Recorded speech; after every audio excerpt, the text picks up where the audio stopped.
नमस्कार दोस्तों, स्वागत है आपका फिर से एक बार माया ऐप पर। माया ऐप के तहत आज बॉलीवुड फ्लैशबैक में हम बात करने जा रहे हैं जिस अभिनेता के बारे में, उनके शानदार फिजिक, दमदार शख्सियत और बेहतरीन आवाज के लिए आज भी फिल्म इंडस्ट्री में उन्हें पहचाना जाता है, जिनके अभिनय की तारीफें करते लोग आज भी नहीं थकते हैं। जी हाँ, मैं बात कर रहा हूं the one and only, the most talented actor Vinod Khanna के बारे में। तो चलिए शुरू से शुरुआत करते हैं और जानते हैं इनकी जिंदगी से जुड़ी ढेर सारी बातें।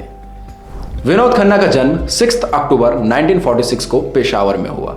वो 5 भाई बहनों में से एक थे। उनके पिता का केमिकल, डाई और टेक्सटाइल का बिजनेस था, जो कि काफ़ी अच्छा चल रहा था। लेकिन बचपन में ही विनोद खन्ना को बहुत सारी तकलीफें झेलनी पड़ी, क्योंकि उनके जन्म के कुछ समय बाद ही हिंदुस्तान और पाकिस्तान का विभाजन हो गया, जिस कारण से उन्हें पेशावर छोड़ करके मुंबई शिफ्ट होना पड़ा पूरी फैमिली के साथ। जब वो मुंबई शिफ्ट हुए तो उनके बिजनेस पर भी काफ़ी असर पड़ा और घर बार काफ़ी मुश्किलों से चल रहा था। लेकिन एक बात ये भी जानने वाली कि बचपन में जो विनोद खन्ना थे, जो काफ़ी दमदार अभिनय के लिए जाने जाते हैं, वो बचपन में बहुत शर्मीले थे। एक बार उनके स्कूल में उनके टीचर ने ज़बरदस्ती उन्हें नाटक में उतार दिया था। वो करना नहीं चाहते थे, लेकिन उन्हें फोर्सफुली नाटक करवाया गया। और जब उन्होंने नाटक किया और नाटक का स्वाद चखा, तो फिर ये स्वाद उन्हें बहुत पसंद आया। फिर तो वो खुद ही नाटक करने के लिए बेताब रहते और खुद ही पार्टिसिपेट किया करते थे। उन्हें अभिनय करते हुए बहुत मज़ा आया। कहा जाता है कि पढ़ाई के दौरान बोर्डिंग स्कूल में होते हुए भी विनोद खन्ना ने मुगले आजम और 16वां साल जैसी फिल्में देखी, और ये फिल्में उनके जहन में एक गहरा असर छोड़ गई। ये बात भी सच है कि विनोद खन्ना के पिता बिल्कुल नहीं चाहते थे कि विनोद फिल्मों में काम करे। जब विनोद खन्ना ने अपने पिता से कहा कि मैं फिल्मों में काम करना चाहता हूँ, फिल्मों में जाना चाहता हूँ, तो उन्होंने उन पर बंदूक तान दी और कहा, अगर तुम फिल्मों में गए तो तुम्हें गोली मार दूंगा। बाद में फिर उनकी माँ ने उन्हें काफ़ी समझाया तो वो मान गए और 2 साल की मोहलत दे दी। और 2 साल की मोहलत देते हुए उन्होंने ये भी कहा कि अगर तुमने 2 सालों में फिल्म इंडस्ट्री में अपनी जगह नहीं बना पाई तो तुम्हें घर वापस लौट करके मेरे व्यवसाय में हाथ बटाना होगा। आखिरकार विनोद खन्ना के जिद में उनके पिता मान गए और उन्हें 2 साल की मोहलत दे ही दी। विनोद खन्ना को स्कूल के समय से ही लड़कियां बहुत पसंद करती थी। वो उनका चॉकलेटी चेहरा और वो उनका आकर्षक पर्सनैलिटी लोगों को अपनी ओर बहुत ही आसानी से आकर्षित कर लेती थी। लोग उन्हें अक्सर कहते थे, तुम इतने हैंडसम हो, तुम इतने स्मार्ट हो, तुम्हारा फिजिक इतना अच्छा है, तुम्हें तो फिल्मों में होना चाहिए। विनोद खन्ना को फिल्मों और अभिनय से तो प्यार था ही, लेकिन कहीं ना कहीं वो क्रिकेट भी खेलना बहुत पसंद करते थे। उन्हें क्रिकेट बहुत अच्छा लगता था और अपने स्कूल के टाइम में वो बहुत अच्छे क्रिकेटर भी थे। कई बड़े बड़े मैचेस भी उन्होंने क्रिकेट में खेले। अक्सर वो क्रिकेट के बारे में सोचते थे, लेकिन जब उन्हें ये समझ आ गया कि वो क्रिकेट के लिए नहीं बने हैं बल्कि अभिनय के लिए बने हैं, तो उन्होंने क्रिकेट को पूरी तरह छोड़ दिया और अपने आप को अभिनय में पूरी तरह झोंक दिया। आपको ये बात जानकर के हैरानी होगी कि उस जमाने के सुपरस्टार राजेश खन्ना भी विनोद को बहुत पसंद करते थे। विनोद खन्ना बेहद हैंडसम और हीरो के कैटेगरी में शुमार हो चुके थे। एक बार एक पार्टी के दौरान विनोद खन्ना सुनील दत्त से मिले। सुनील दत्त ने विनोद खन्ना को देखा। वो बेहद हैंडसम और बेहद आकर्षक दिखी। सुनील दत्त उनसे इंप्रेस हो गए। उन दिनों सुनील दत्त अपनी अगली फिल्म की तैयारी कर रहे थे और नए चेहरों का तलाश भी कर रहे थे, और विनोद खन्ना को देखते ही उनकी तलाश पूरी हो गई। उन्होंने विनोद खन्ना को ऑफर कर दिया कि क्या तुम मेरी अगली फिल्म में काम करोगे। यह सुनते ही विनोद खन्ना के खुशी का ठिकाना नहीं रहा। उन्होंने तुरंत हाँ कह दिया। फिर क्या था, उन्होंने अपने घर में ये बात बताई। जब ये बात विनोद खन्ना के पिता को पता चली तो वो बेहद नाराज़ हुए और उन्होंने फिल्मों में काम करने से उन्हें सख्त मना कर दिया। फिर बाद में उनकी माँ ने यह पूरा मामला संभाला और आखिरकार 1968 में मन का मीत फिल्म बनकर रिलीज हुई और इसमें as a villain Vinod Khanna launch हो गए। दरअसल ये फिल्म सुनील दत्त ने अपने भाई सोम दत्त को लॉन्च करने के लिए बनाई थी। जब ये फिल्म बनकर रिलीज हुई तो ये बुरी तरह फ्लॉप हो गई, लेकिन इस फिल्म का विलन सबको याद रह गया और फिर इस तरह से विनोद खन्ना की फिल्मी करियर की गाड़ी चल पड़ी। उनका ये जो किरदार था इस फिल्म में वो बहुत पसंद किया गया। लोगों ने उसकी खूब तारीफें की और उन्होंने अपने अभिनय के दम पे लोगों के दिलों में अपनी एक अलग जगह बना ली। यह फिल्म 1968 में रिलीज हुई और उसके 7 दिन बाद से ही विनोद खन्ना को और भी कई फिल्मों के ऑफर आने लगे और कुछ ही समय के बाद उन्होंने 15 फिल्में एक साथ साइन की। हालांकि ये अलग बात है कि उन फिल्मों में वो एज अ विलन या फिर सपोर्टिंग एक्टर थे, लेकिन कुछ समय के बाद फिर वो एज अ हीरो भी सिल्वर स्क्रीन पर नजर आने लगे। विनोद खन्ना इकलौते ऐसे एक्टर रहे जो हीरो का भी किरदार बखूबी निभाते थे और विलन का भी। कभी वो किसी फिल्म में हीरो बनकर नजर आते तो कभी किसी फिल्म में विलन बनकर। फिर उन्हें 1970 में एक फिल्म करने का मौका मिला जिसमें उनका किरदार बहुत ही दमदार था। वो एक सीआईडी इंस्पेक्टर का किरदार निभा रहे थे और यह मौका उन्हें बहुत अच्छा लगा। उन्होंने बहुत बखूबी उस किरदार को निभाया और अपनी एक पहचान बनाई। फिल्म का नाम था सच्चा झूठा और इनके साथ फिल्म में थे राजेश खन्ना। दोनों ने साथ में काम किया इस फिल्म में। इस फिल्म को करने के बाद एक बार फिर उन्हें अपने पसंदीदा एक्टर राजेश खन्ना के साथ काम करने का मौका मिला और वो फिल्म था आन मिलो सजना। इस फिल्म में दोनों ने ही बखूबी अपने अभिनय के जलवे दिखाए और इस फिल्म को करने के बाद विनोद खन्ना खुशी से झूम उठे क्योंकि वो बहुत बड़े फैन थे राजेश खन्ना के और साथ में काम करने का मौका जो मिला तो वो खुशी से पागल हो गए। ये बात भी सच है कि राजेश खन्ना जब कभी कभी किसी फिल्म में होते तो बाकी एक्टर्स पे ध्यान नहीं जाता था, लेकिन विनोद खन्ना इतने कमाल के एक्टर थे, अपने अभिनय को वो इतनी बारीकी से करते थे कि राजेश खन्ना के होने के बाद भी वो फिल्मों में अपनी उपस्थिति दर्ज कराई थी। वो एक वक्त था 60 से 70 के दशक का जब डाकुओं वाली फिल्मों की चलन थी। लोग काफ़ी डाकू वाली फिल्मों को पसंद करते थे और उस टाइम काफ़ी बनाई जा रही थी और ऐसे में विनोद खन्ना इससे अछूते कैसे रहते। उन्होंने भी एक फिल्म की। राज खोसला ने एक फिल्म बनाई थी मेरा देश मेरा गांव जो कि 1971 में रिलीज की गई। इस फिल्म में विनोद खन्ना को कास्ट किया गया और इनके अपोजिट थे बॉलीवुड के ही मैन धर्मेंद्र कुमार। इन्होंने धर्मेंद्र कुमार को भी बराबर की टक्कर दी और बहुत ही अच्छे अभिनय इस फिल्म में उन्होंने किया। उन्होंने सारे स्टंट्स खुद ही कर डाले, चाहे वो घोड़सवारी हो, जंगल में दौड़ना हो या फिर फाइटिंग सीन को रियल बनाना हो, हर एक जिम्मेदारियों को उन्होंने बखूबी निभाया। इसके बाद 1971 में एक और फिल्म में नजर आए विनोद खन्ना। फिल्म का नाम था हंगामा। इस फिल्म में उन्होंने प्रीतम का किरदार निभाया और ऐसा निभाया कि लोग उनके दीवाने हो गए। वो कोई भी किरदार को करते बहुत ही बारीकी से और बहुत ही अच्छे ढंग से करते, एक अलग ही तरीका अपनाते थे अभिनय को करने में जो लोगों को काफ़ी आकर्षित करते थे। इनके सक्सेस से इनके माँ बाप भी बहुत खुश हो रहे थे। उन्हें भी बहुत अच्छा लग रहा था कि विनोद खन्ना सक्सेस कर रहे हैं और फिल्मों में इतना अच्छा अभिनय कर रहे हैं। इसके बाद 1971 में एक और फिल्म आई रेशमा और शेरा। इसमें काफ़ी अच्छे अच्छे एक्टर्स थे, बहुत सारे अच्छे अच्छे एक्टर्स थे, लेकिन इसके बावजूद भी विनोद खन्ना ने अपने अभिनय के दम पे लोगों के जहन में एक अलग छाप छोड़ दी। वैसे तो कॉलेज में विनोद खन्ना को बहुत सारी लड़कियां पसंद किया करती थी, लेकिन विनोद खन्ना का दिल सिर्फ एक ही लड़के के लिए धड़कता था जिसका नाम था गीतांजलि। वो उनकी कॉलेज की ही थी और काफ़ी अच्छी दोस्त भी थी। गीतांजलि मॉडल बनना चाहती थी।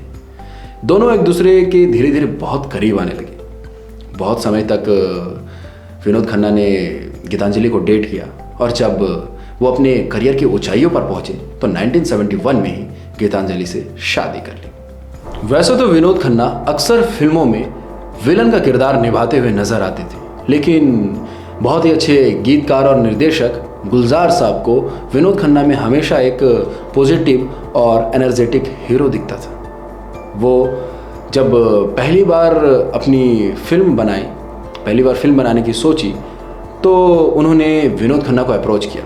फिल्म का नाम था मेरे अपने और इस फिल्म में विनोद खन्ना को उन्होंने कास्ट किया। इसके बाद इस फिल्म में दो यंग बॉय नजर आए, एक विनोद खन्ना और दूसरा शत्रुघ्न सिन्हा।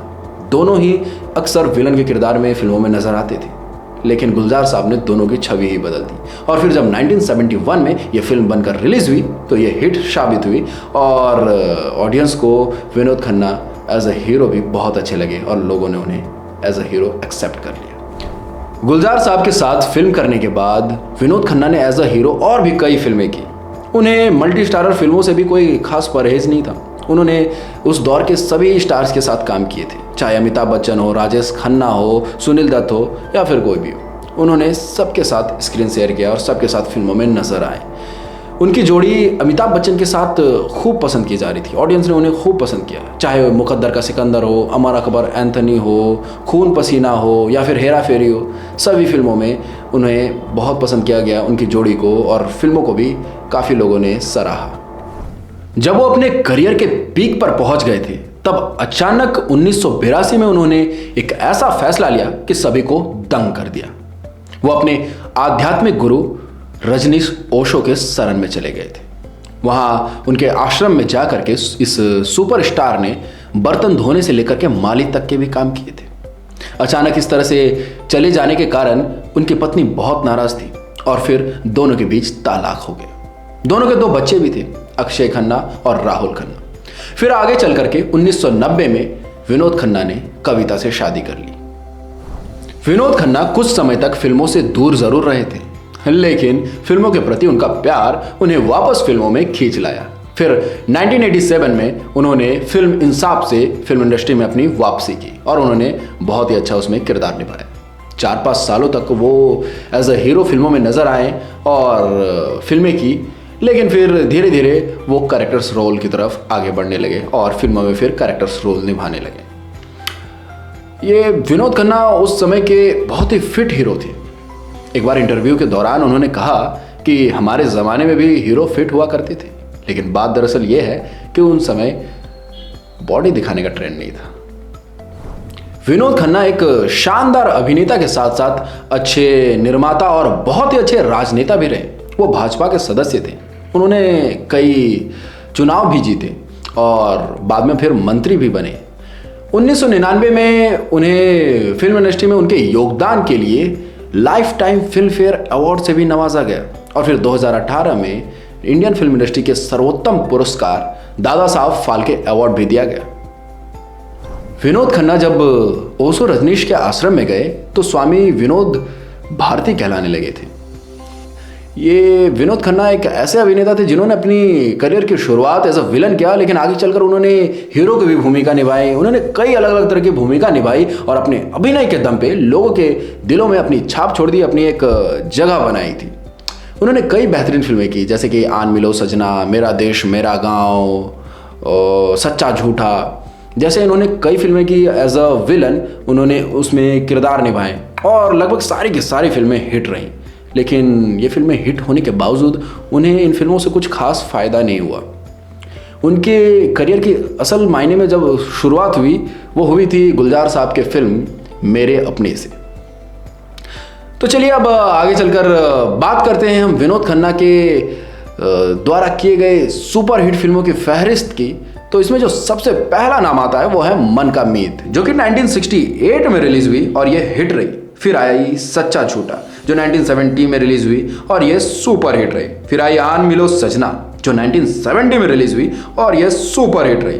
फिर आई मस्ताना जो कि 1970 में रिलीज हुई और ये हिट रही। फिर आई पूरब और पश्चिम जो 1970 में रिलीज हुई और ये सुपर हिट रही। फिर आई मेरा गांव मेरा देश जो 1971 में रिलीज हुई और ये भी सुपर हिट रही। फिर आई रेशमा और सेरा जो 1971 में रिलीज हुई और ये डिजास्टर रही।